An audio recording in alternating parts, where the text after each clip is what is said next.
So everybody.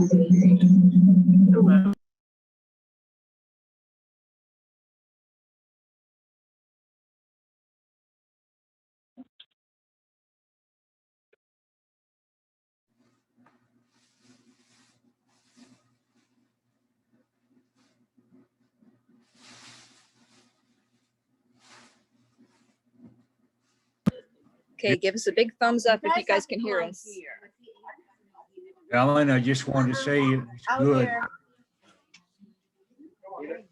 All right, hopefully everybody's got your speaker on. Dee Dee has got some things that she wants to say. So she's number one, and then Murphy will be the second, and then Polly will be third, and then anybody else who wants to chime in. I don't know if you want to raise your hand or just jump in. We'll do this as organically as we can.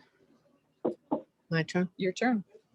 Okay, first of all, I did not wear waterproof makeup. So if I'm crying and I look like a raccoon, somebody has to say something. Macho, I'm thinking it's you.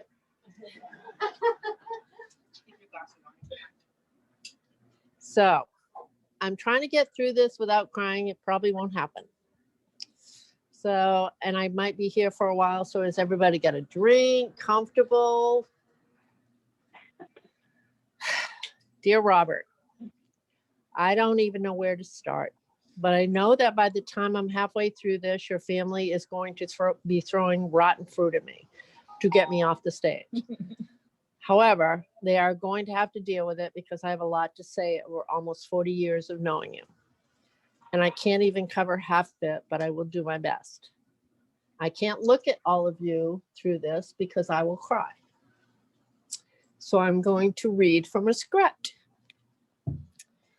When Ned and I met you and Judy, it was like a foursome made in heaven.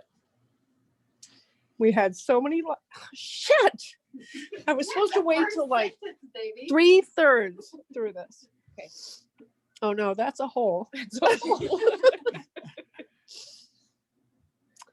was like a foursome made in heaven. We had so many laughs together and so much fun.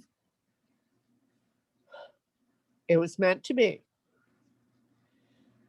Judy and I were at work and I was hearing her irritating Maine accent.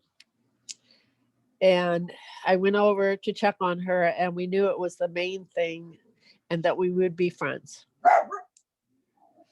Jeez. Don't worry about it. Excuse me. Robert, you were always my buddy, my savior, and my pain in my butt most of the time. He argued with me constantly and both thinking we were right. Of course, I was right most of the time, according to me. Anyway, you rescued me so many times on the boat with my slightly inebriated girlfriends. I can't even keep count. And you would always ask me, why doesn't Ned come get you? And we would both laugh and knew the answer would be Ned would have left us there and said, have fun swimming. He started taking Carla and I and Lori to deliver my Christmas baskets for my clients, and he loved it. He would take 2 or 3 days off to do it, and I would tell him not to do it because, you know, that was his vacation days, but he loved it anyway. And he was with 3 fairly good-looking women for 3 days. He was good for 2 or 3 days off, and he was our designated driver with the mostest. Then the famous crawfish party started. One in particular was at Polly's home in Dover. And he and Polly got disgustingly dirty doing the pig pit, and it was just awful. So Jolene and I decided they both needed a bath.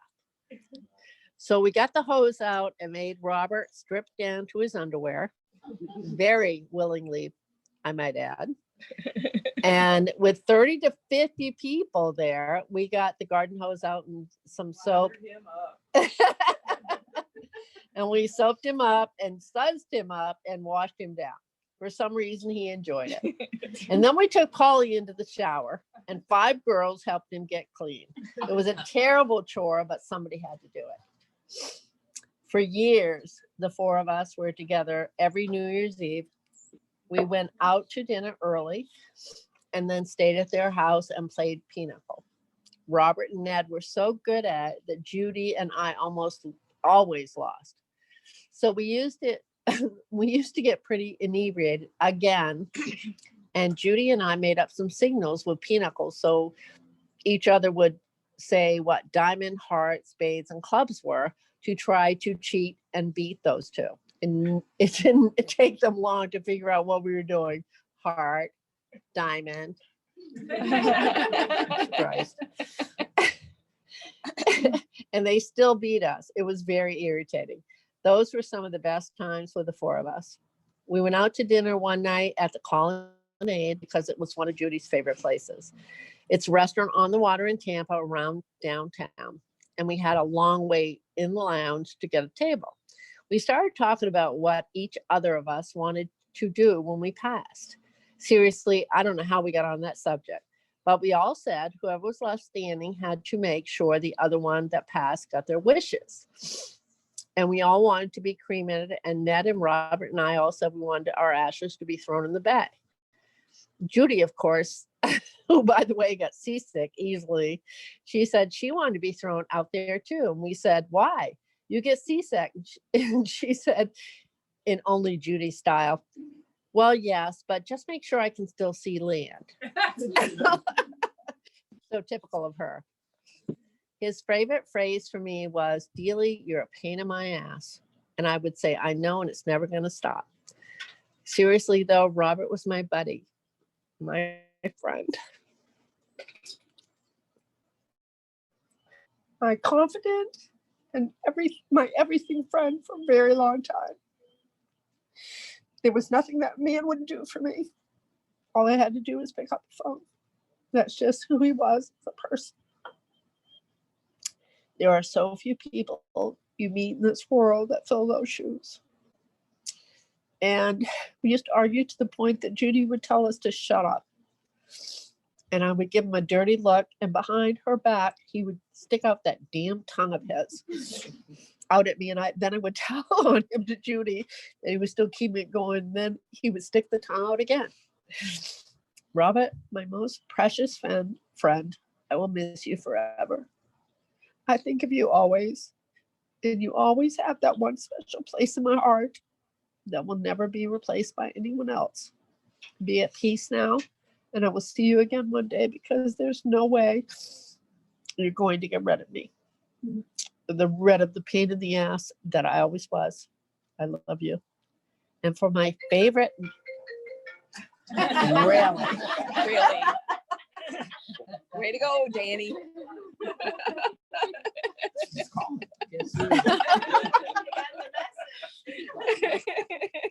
And for my favorite, most heart-wrenching part of my Robert, thank you. When the kids were young and you were thinking of doing your will, you sat down with Ned and I and asked if something happened to you both, if we would take care of your three kids. After Ned picked me up off the floor, of course, we both agreed. So at that time, it was a grand total of 12 children that we would have if all the parents kicked the bucket. Needless to say, we both tried to make sure they all were very healthy. But all kidding aside, the most precious gift you left me with Robert, since you were the last one standing, is your children and all of theirs. They are a gift like no other. Thank you forever for that, dearly. I knew I'd get them sooner or later. Awesome. Okay, so Murphy, it is now your turn. Sook, if you can get that phone unmuted. Quite an act to follow. Hello, everyone. I hope you can hear me okay. Can you hear Can me you now? hear me now? Okay, We're getting an echo up here. I hope you I can hope you can hear me okay there. I'm sorry I can't be there personally. Well, I can hold say on. hi Hold and on, hug hold everyone on, hold there. on. We all have to mute. Right. Sook, mute your computer. Yes, I just, Okay, Okay, we're still we're still getting an echo. I'll go ahead. I'll make I'll it make it short, but anyway, I have Don't- fond don't- memories don't of go. Robert. We We raised our families families together at at Fort Walton Beach at Eglin. Then we were friends in Europe and Germany. We had a lot of fun times over there. And as we got older and older, we liked to play golf together. I'll always remember him as being a basketball coach. He was always a good sportsman, a good sport, and we always had fun. All of the families did. So he's always been in my heart. And sorry, we can't be there. You want to say something? Okay. Thank you. Bye-bye.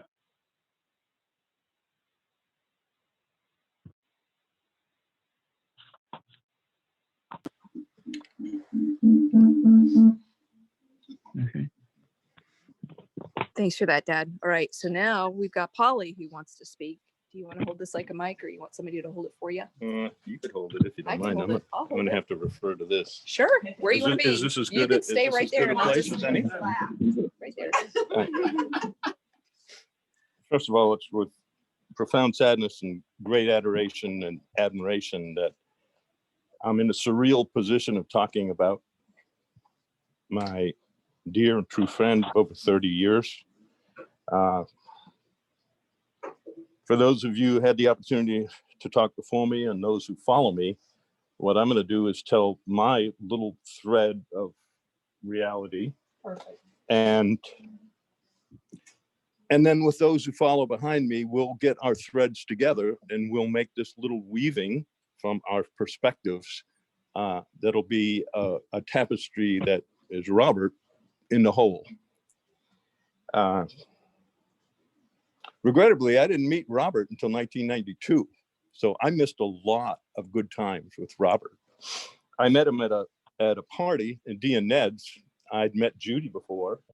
And through Dee's work with Carla, of course, Judy was the sidekick and she would go to any events that you would.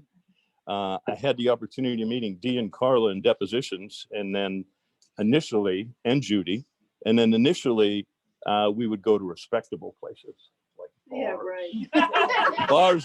Bars that serve food. Initially, I said initially. And then we devolved, and we ended up in 25-cent a beer sleaze bars, where we'd get in pushing matches over who was going to pay the tab. Yeah, pretend to get up to go to the bathroom and pay the tab. Everything, everything and anything. Sometimes it got physical. It really did. It was, you guys embarrassed me. In our first meeting, Robert and I shared two common traits. We both like to fish and we both like to cook. He did good. And those common threads that we had developed, and I brought him whatever, probably grief and sorrow when we started developing this crawfish thing. I'd done crawfish parties since '68 when I was a teenager in New Orleans, and I'd buy crawfish traps and we go out and set them. In 4 or 5 hours, we get 60, 80 pounds. So then we'd bring them back in, call our friends. We'd have an impromptu party. That's the way it was in Louisiana. That's the way it still is in Louisiana. And I never lost the taste for crawfish. So as time went on and I found myself in Tampa, I restarted the crawfish parties that we'd bring them in. And we would also deep fry turkeys. Buddies of mine in New Orleans, when I was a kid in '68, '69, they worked as either waiters or sous chefs in some of these really upscale restaurants like Lafitte's and Commander's Palace. They started frying turkeys in Louisiana in the '60s. And these guys explained to me this process, and I thought that this just can't, it's improbable. It can't work. And that was my first introduction to it. They showed me how to deep fry turkeys. And then in our first crawfish party, I never lost a taste for that. We added that to our crawfish parties. But it turned out no. Now, if we fast forward to 1992, when I first met Robert, I had never stopped having those crawfish parties. No matter where I was, I'd keep up tradition. And I happened to have a crawfish party in the year before, in 1991, in Plant City, where my parents had a piece of property. Coincidentally, the next door neighbor was cooking a pig whole. He was a North Carolina guy. He was used to his method of cooking them, and he showed us how to do it. I told him that I would introduce him to some of my friends because we wanted to learn this, and that's where Robert comes in. Now, the next year, 1992, on the night I met Robert, I also met Nedley at your apartment. I think it was a rented apartment. It was a house. It was a house in Palm Harbor? That was Clearwater. That first night, we hatched out a kind of a vague and kind of a drunken plan of trying to cook a whole pig. Neither one of us had done it. It was foreign to them. It was foreign to me. And I told him, well, I know just the guy. We'll get Rick Sherrill, and Rick will show us how to do this. So our first attempt was at your house. where they cut out everything. Now, let's not be hasty here. Where Well, you go ahead and tell it. I'd love to see your version. it may differ. Yeah. Okay. What Rick had showed us was he introduced us to a pig farmer. And what he would do is he would go to the pig farmers, he'd pick out a pig. The pig farmer would dispatch him with a .25 caliber. And as soon as he hit the ground, he became Rick's property. So what we did on our first attempt is we went out to Plant City. We went to the pig farmer. We picked the pig out.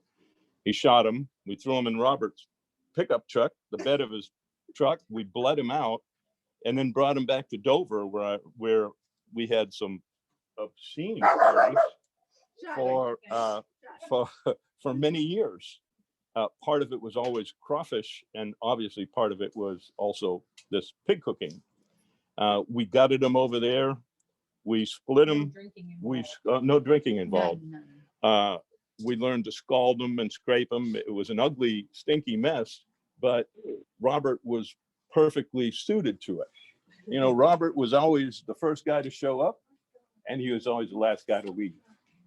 No job was too hard or too ugly or too stinky or too long that would discourage Robert. He just, when he was in it, he was in it. He came early, he ended late. In our first attempt, Rick was going to show us how do you cook this thing? And Rick's method was, and he came over to Dee and Ned's and showed us how to do it on the spot.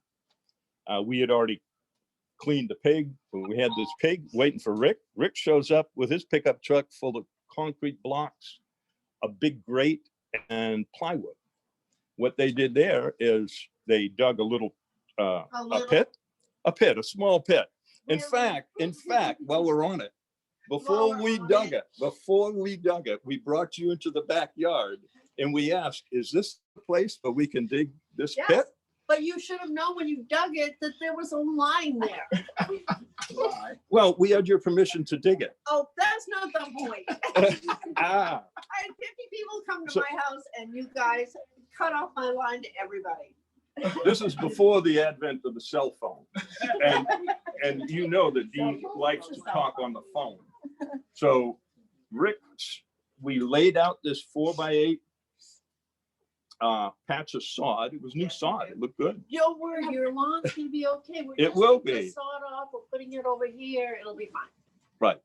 So we started digging this 4x8 patch, and sure enough, along the way, unbeknownst to us, somebody cut that cable, and Dee lost her phone for whatever. I'm sure an interminable amount, but it was only about a day.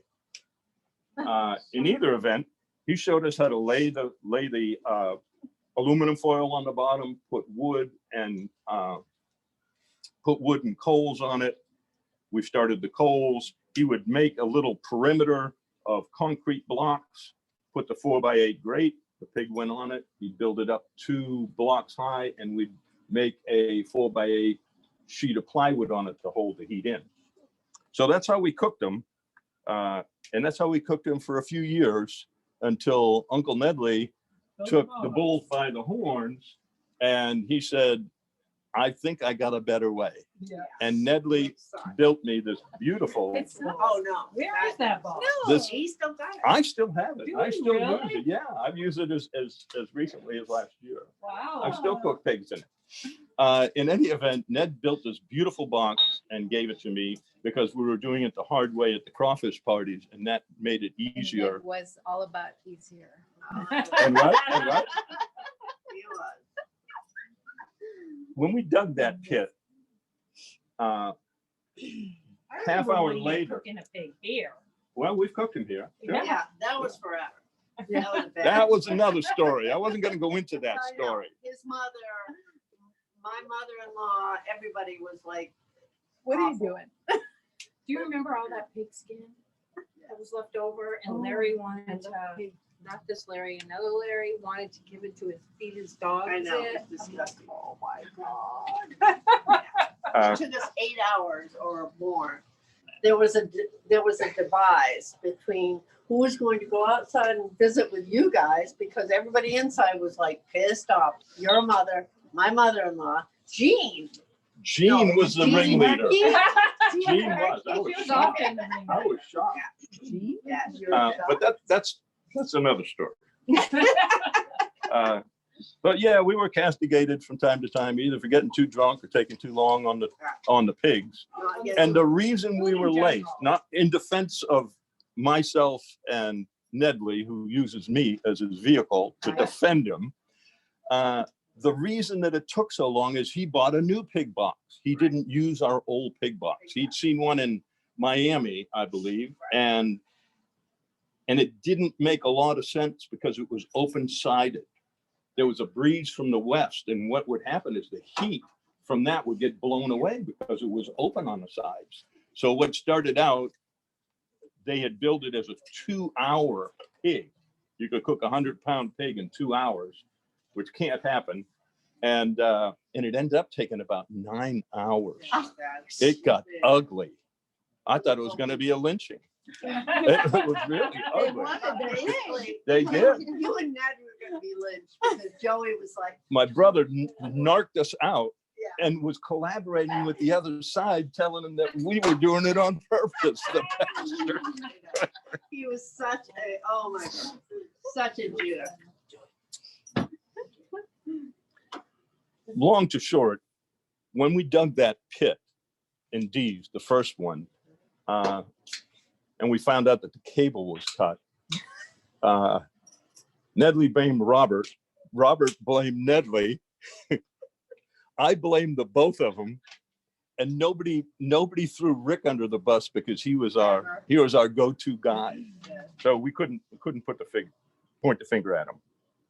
But I think something happened along the way. I know Robert was always a cooker, and he was a backyard cooker where he cooked for a bunch of people on a grill. And I think the good part that came out of that first pig cooking is Robert got the bug. He got the bug that if a little is good, a lot is a lot better. A lot better. So I had realized the wisdom in that years earlier, and that's why I made these crawfish parties. And we would bring in a lot of food, we'd cook it and make a mess and go home. Robert, I think in that first pig roast, got the taste of what it's like to cook for a lot of people. These crawfish parties went anywhere from, on the low end, I'd say maybe 40 people, on the high end, over 200. It got crazy. In Dover, it got really crazy. Oh, yeah. Bikers we didn't know. Yes. But there were never any fights. There were never any bad memories. It was always Always good. always good, Always good. always drunken, and so it went. The first crawfish party, Robert and Judy got there early, as they always did. You're meaner. And so did, and you. And so did Dee and Ned, as was their habit. And as time went on,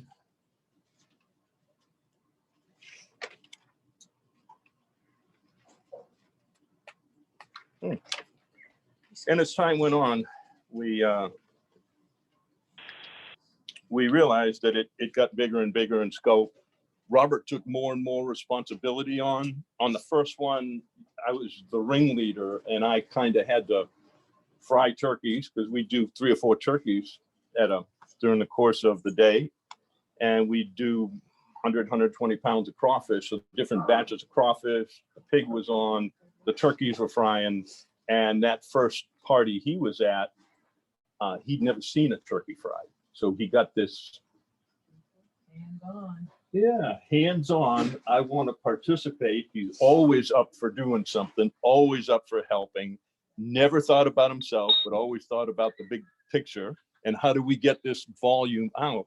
And he started frying turkeys. That's the first turkey he fried in 1993 at that first crawfish party he went to.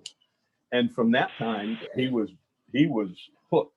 He was hooked on cooking pigs. Cooking for the mass. He was cooking for the masses. He really was. And he was in his glory when he would do that.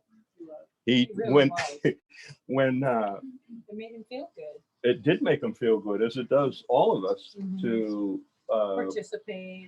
Participate, to get something done, to do a group effort, and people be happy. and people liked it, Yeah. and people were happy. It was always a happy time. But Robert took it a step further. After we started doing the crawfish parties, he participating every year. Then he started, when he moved over here, when he moved back to St. Pete, and he lived in that complex on the water.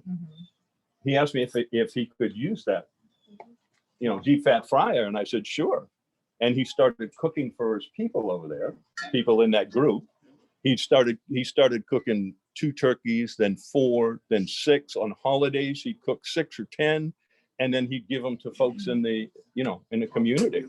It was whatever. It was awesome. He was totally infatuated with cooking for the masses. He was. He never considered it any kind of an imposition. He was just happy to do it. Same thing happened with the pigs. After Nedley made that pig box, it was not on a crawfish time, but on another time, Robert asked, "Hey, can I use that box? I'd like to do a pig roast for the community here." And of course, I was willing, and I said, on the first time, let me help you. At least let me go through it. And then after that, you're on your own. About the first 2 or 3 that we cooked, I helped him. But after that, he was on his own. He would run this, I don't know, it was a community center, but it was the complex where they had these group meetings. The clubhouse. And I used to come up to your place with him to pick up that pig. The box? Yes, you did. Yes, you did. You helped me load the thing onto the back of his pickup truck. One of those pig rolls, I don't know if it was the last one or not, he had to pick the pig up early. Uh-huh. I think something happened. He couldn't get the first one. He couldn't get the one that he was planning on. Right. So we had to find another pig. We had to pick it up early. Well, we got back with it. He said, "What are we going to do with this pig tonight?" And he got to thinking. Well, he went to this lady's house in the park. Her name was Mary, remember? Yes, I do. Bill and Mary. And he talked her into letting him put that pig in her bathtub. So Where do you think he learned that? I don't know where he learned it, but so here we are. We got to take that pig away after he talked her into it. We got to lug that pig all the way through her house to get to the bathtub. Was you with us? I don't think you were with us. I wasn't with you on that time, but we had done that previously. We had gotten the pig the day before, and we gutted it and cleaned it. And then we put it in my bathtub and ice it down, just fill it with ice. That's so I cleaned. Just what? What? Is that the bathtub I cleaned? Oh, yeah, that was it. Was it a little slippery? Yeah, it was. So we had to lay cardboard and everything down all the way through our Oh house. my And then the God. next morning, when we were taking it out, same thing. You're lucky I'll he never didn't get forget attached to the page during that little bit of time. That's what would happen. I think at that point it was expired. So it Yeah. was already. Oh, yeah. Oh, yeah, it was no, bad. oh, no. Yeah. But as we did this, we got better at it. And we learned that we didn't have to go out and kill that pig and gut it, which was a stinky, horrible job. Horrible. And we ended up buying them. We found a place. I found a place talking to other folks who cooked them, and what they would do, they'd buy them already scalded, already clean. You could order how many pounds it was. We usually got them between 85, 95 pounds. That was a good size, a good workable size. And from that point forward, which is probably late 90s, we just bought them. It was just so much easier. And we didn't have to bother Robert didn't have to bother his neighbors to use Not their, much fun, their- though. it was massive. It was a lot of work. As he got more and more comfortable, like I say, he took on more responsibility. He started his own little club over here. He enlisted all these other folks, and he had that, and that lasted for years. That he would do He would do turkeys events. and Yeah, pigs, and we'd have crawfish parties. He asked me to come over, and we'd boil crawfish and He did fried 5 turkey. turkeys at one of my birthday parties. I won't tell you what number, because 50. then that will date me. Oh, sorry. Yesterday. Yeah. Fun.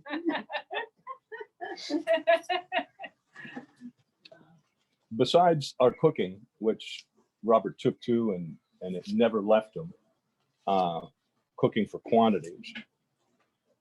Robert, Ned, and I had something else in common, and that was fishing. That we all fished. Usually those guys with rods and reels, and I spent my time in the water. I spearfished, and they would hook and line. We evolved as time went on. We were just fishermen at first. Then we started stone crabbing because we'd see the stone crab pots out there. We had stone crabs, and we'd pick them. When we go out in the morning, we'd set the traps, we'd bait them, we'd go off and come back 8 hours later and see what was in there. And then for a while, we were leaving them out all week. And then we would come back, and we actually did pretty well with it. It was a good method. We had a good time. During these first years, Ned was still living in Pennsylvania. He would commute. So I didn't have the opportunity to see Ned as often as I would see Robert. When he got down here, though, we bought a 31 footer, and we really started fishing in some kind of earnest. Robert, as always, for all these fishing adventures, he was the first guy there in the morning. He was the last guy there to leave. You know, he was always for the team. He was a team player.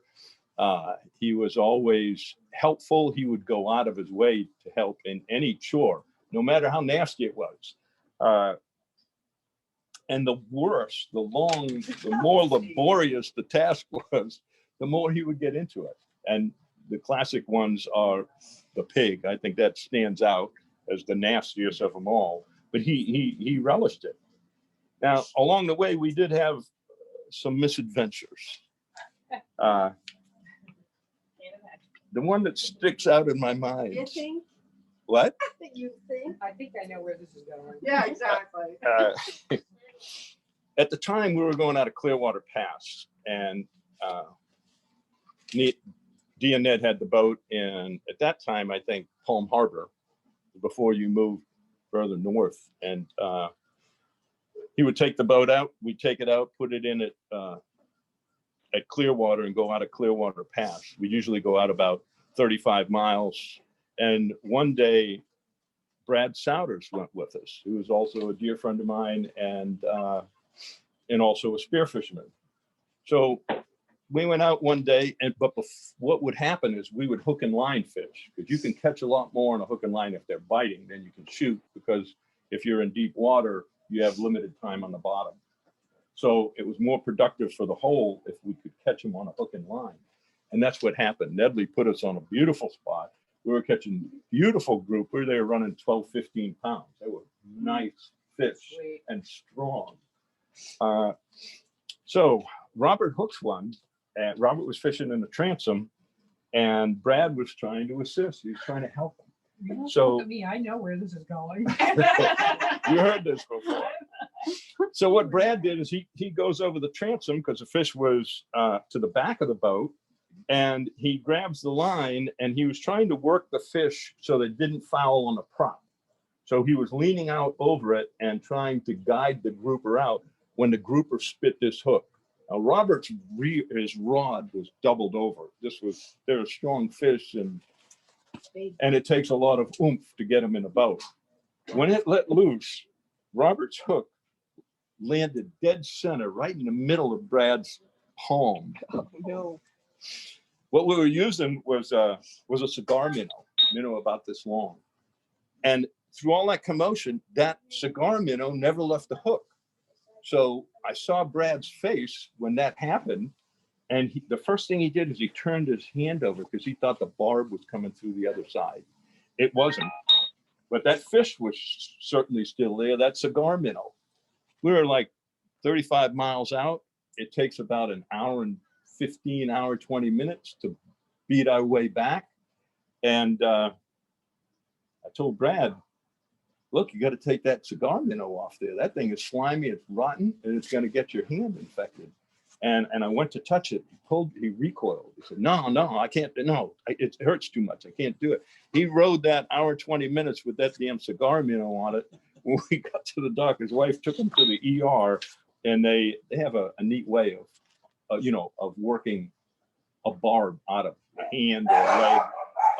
They can do it in a heartbeat, and it works every time. But I do remember that if you've ever gone either diving or on fishing trips, it takes a lot of gear, takes a lot of ice, takes a lot of tanks, takes a lot of rods, reels, rigging. And that's where really Robert excelled at. He was, the go-to guy. He started early. He never wavered. When we got home, there were two guys that you go fishing with. The one guy is the one who gets to the dock and he hauls ass and leaves the mess for the boat owner. And then there's Robert and me. And we see it to the end. And what we did is we'd clean the fish and then we'd take them back and cook them. That's how we did it. And that's the way to do it. What other misadventures did we have? There were many misadventures, but I'm going to leave those misadventures that I shared to have someone else tie their little thread to make this little tapestry. I do, however, want to end with Robert the worker bee. We all knew Robert as the worker bee. He was selfless. He always put the community first, be it our little community of cooking or cleaning a boat or whatever. He always thought of himself last. I don't know if you've ever had the opportunity to host a party and cater a party for like 25 or 50 or 100 or 200 people. But until you do it, you don't have a concept of how much trash people generate, much less if you're cooking shellfish after a sun blistering day and that crawfish sitting in the sun, you got a nasty mess.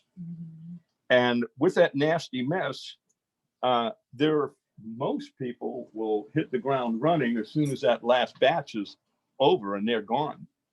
And of course, Robert and Judy and Dee and Ned and Lynn Smalley And Jolene, please, all of us. and were there. Jolene, they would stay till the end, and of the 50 or 100 people that there, if at the end, 10, 11, 12 o'clock at night, it's winding down, you've been sunburned, sun blistered, drunk, and starting to get hung over at that point. And when you look up, if you see 6 people there, you're They're your lucky. friends.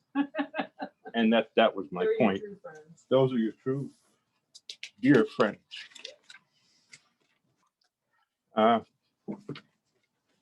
Robert was selfless. I love him. I loved him. And I'll always love him. He was one of my few dear friends. Absolutely. You got all these neighbors in your life. I know. From a You're New stuck with us. Orleans guy. Yep. Well, one thing So we my one, my one- my toast to Robert. to Robert. To Robert. One thing we say in our family is that, you know, the measure of a person is the caliber of their friends. And my parents had amazing friends. Thank you. Here's. I yield the floor. And your parents had great children. Yes. They were good at it. They were very good at it. They Yep. were. And Yep. good grandchildren. And your parents were good grandmoms and grandpas. All right, so we've had a good floor over here. Is there anybody out there in Zoom world that has anything prepared that they would like to say? You know, you're welcome to unmute yourselves, and it can be a free for all. Raise your hands, whatever. Are you ready for this? Ellen, Yes, sir. in case you people don't know me, I'm Bobby's younger brother. I was gonna mention a few things. When you were talking about fishing, I can remember the time, and I can't remember who it was. I was down there, and Bob and I were going out fishing, and one of his friends found out. He said he wanted to go with us. And I can remember it was kind of a choppy day out there on the bay, probably 3-foot swells. Here was Robert, here was Bobby. He turned around and he got his had to sit up on the front seat, fighting seat. And of course, the way Bob was, he just motioned to me to come back where he was because he had that Boston whaler. Here he was going out through there full throttle, and all you could do was see that guy out there, both hands lashed onto the seat, trying to stay in the seat, bouncing up and down. And Bobby was just back there laughing the whole time. But that's the way he was too when he got going on his boat. And I was going to reiterate something. My sister there, Karen, and brother-in-law Jim, they probably remember it. Take you back 60 years when Bobby and Judy got married. And anybody that's been in the town or knows the town any realizes where they got married and everything. And the day they got married, two of his friends, Gary Pinkham and Forrest Hunt, cornered me at the church. And I was only, well, there was 10 years difference between Bobby and I. So I was probably 9 or 10.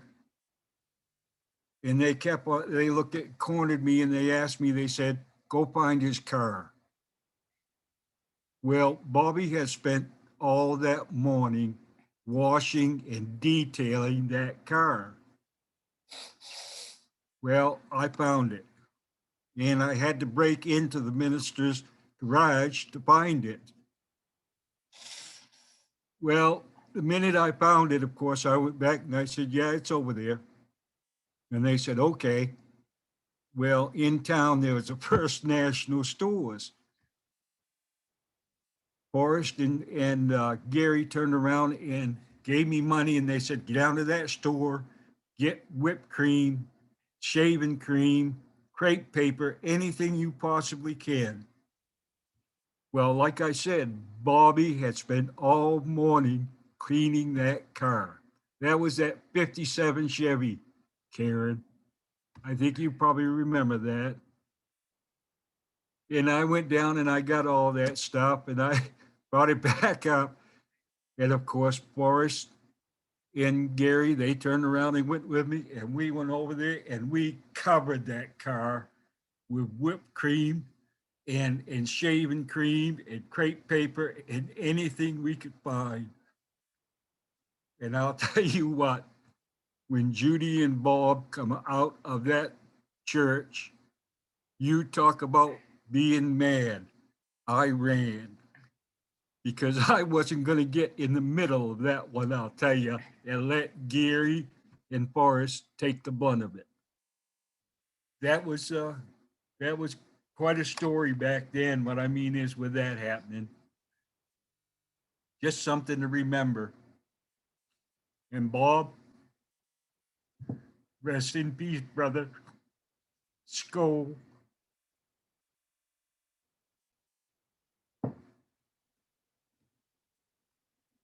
That's it for me.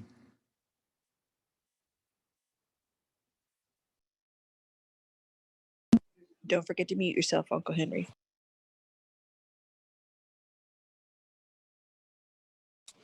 Well, those are some pretty amazing stories. Is there anybody else who wants to jump in? Jolene has one little quick story.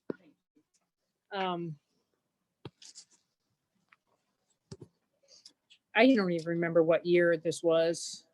It was my first year that I did not have to work New Year's Eve. So we put together a big celebration to go down to a hotel in Clearwater Beach. Dee and Ned, Robert and Judy, Polly, and whoever your girlfriend was at the time. I don't recall. What was her name? I don't remember.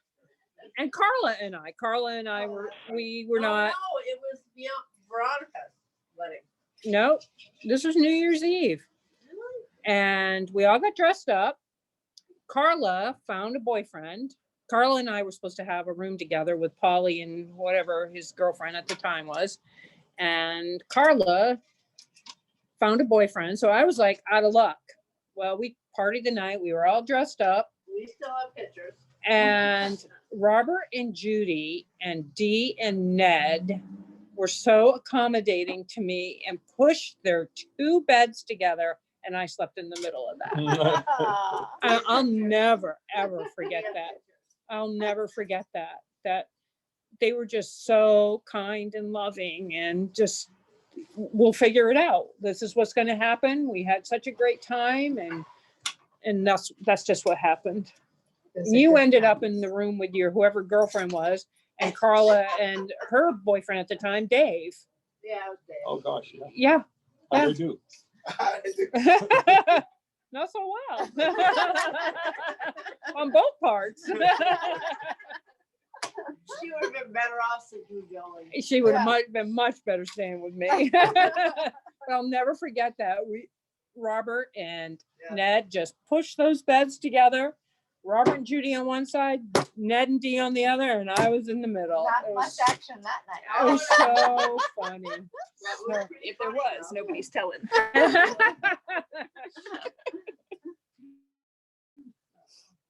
Oh, that was great.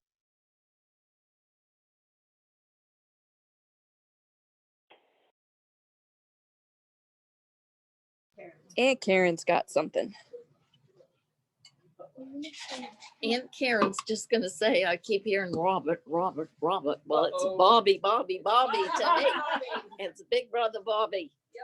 He's always been there for us. He was the big brother. He was there for us, for everything. When Mom got sick, he came home immediately and stayed right with us all through her passing. When Dad got sick, he came home right away and stayed with all of us through her passing, his passing. And then when Parnell had his accident in 2013, between him and Henry and me, we made all the arrangements for Parnell to be taken care of and sent back to Maine. And he's just Big Brother Bobby, and I don't know what we're going to do without him. I really don't know what we're going to do without him, because I'm the oldest one now, and I don't know what I'm going to do. But he was and always will be a treasure, a treasure. very special. Well, he's a reason for us moving down here. Yes. We're supposed to be going to his house. But we didn't go right to his house. He wanted to show us this place that was for sale. So he did. He stopped and we went in and showed us around. She was there, I think, Yeah. the owner. Yeah, Showed us around. Said, you can buy this. yeah, you can You have can it. afford this. You can afford it. Told us what to do and everything. Sure enough, we was able to do it. Been there ever since. That was 12 years ago. Yeah. 12 years ago. We made him power of attorney, and there again, that's Big Brother Bobby. We gave He him took care power of of everything. attorney for the whole thing, and he just put it all through, and You're up in Maine. it's you been was the down most here. wonderful 12 years Taking when care. we've come down, so that Jim and Bobby have had terrific times together.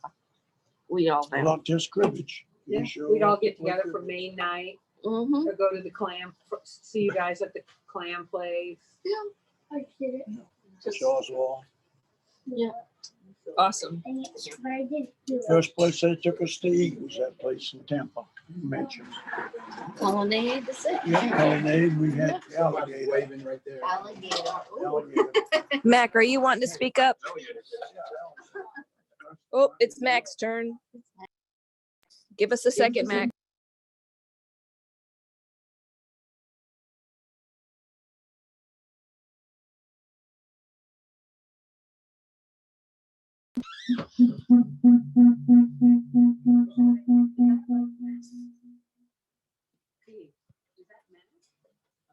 Hey, Zach, Mac, you're still muted.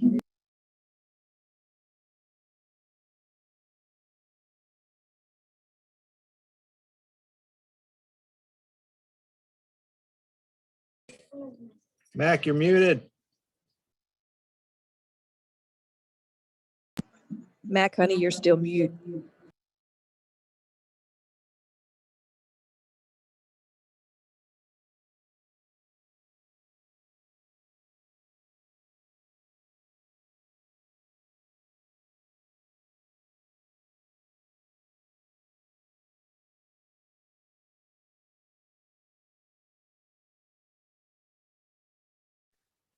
Okay, I can see him, but I can't hear him. Nobody heard you, Mac.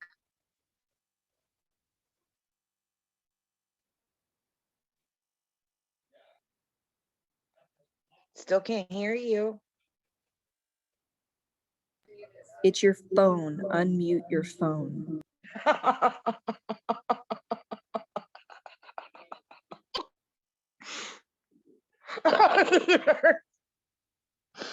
Oh my.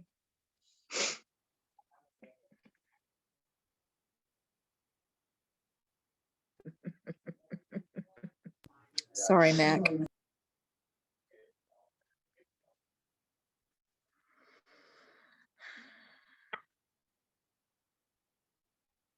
We love you too, sir.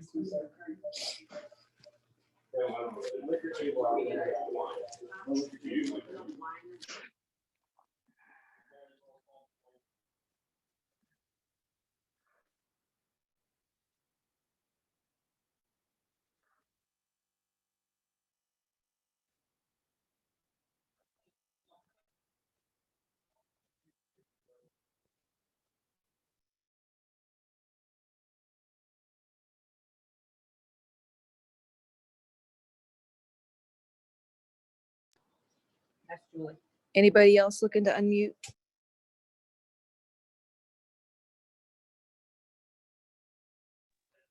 All right, I'll go.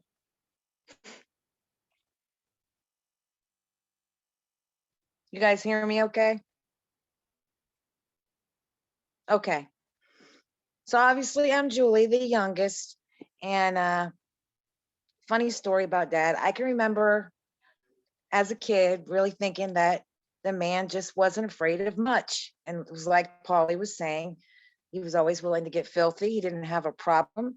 If things got ugly or nasty, he was in it up to his neck. And Dad used to really, for some reason, love to aggressively edge the yard with a shovel by hand every weekend. And one weekend I heard him out shoveling by the street with his shovel. And then I heard him proceed to scream at the top of his lungs. And it was frankly quite girlish, something I never heard from my father before. Never, ever, ever. And so I ran outside because it really scared me. And I ran outside to see Dad shoveling to death a very long black snake, very small but long black snake, screaming like a girl. And that was the first time I learned that Dad was apparently afraid of snakes. And as he explained it to me, because I asked him why he was so afraid of snakes, because I wasn't, he told me a story about when he was a child that a snake had bit him on the finger and refused to let go. And that Grandpa Pearson had grabbed the snake and cut its head off, and its head was still stuck to Dad's finger. And he said that ever since then, when he saw a snake, he would kill it without a second thought. And I never mentioned to him that he was screaming like a girl because I didn't want to offend him. He's my dad. I love him, right? But it always struck me as funny that my dad, who was a tough Maine man, was so afraid of snakes. But I'll never forget that day. It was quite an interesting conversation between father and daughter. I didn't get too many of those, but it was a special day. So that's all I got. And I love you guys. And thanks everybody for being here. And it's Dee Dee, thank you for opening your home. It's beautiful what you guys have done. I love you all. That's all I got.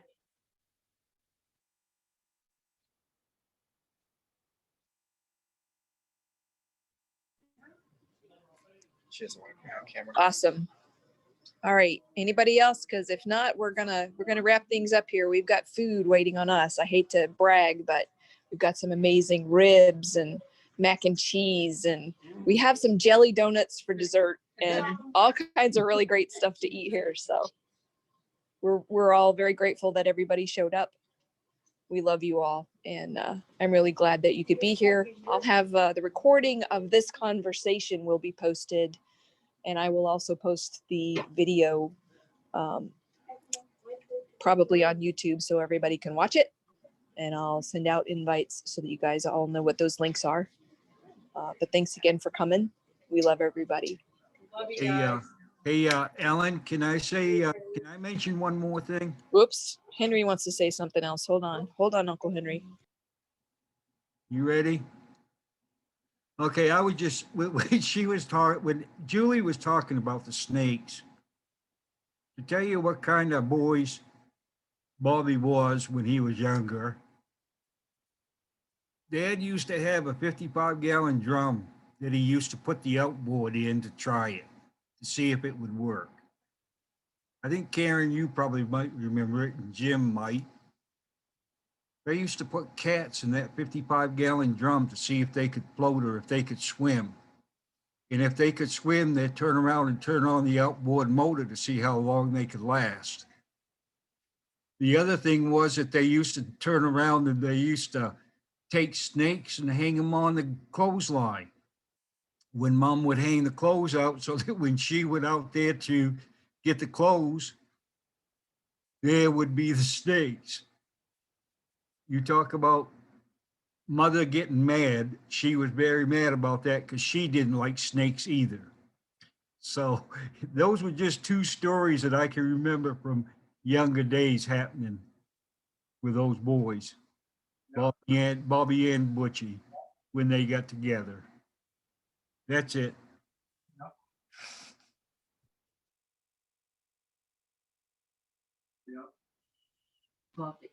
All right, everybody. Well, again, I'm really grateful that everybody dialed in for this. We love you all. We'll talk to you all soon.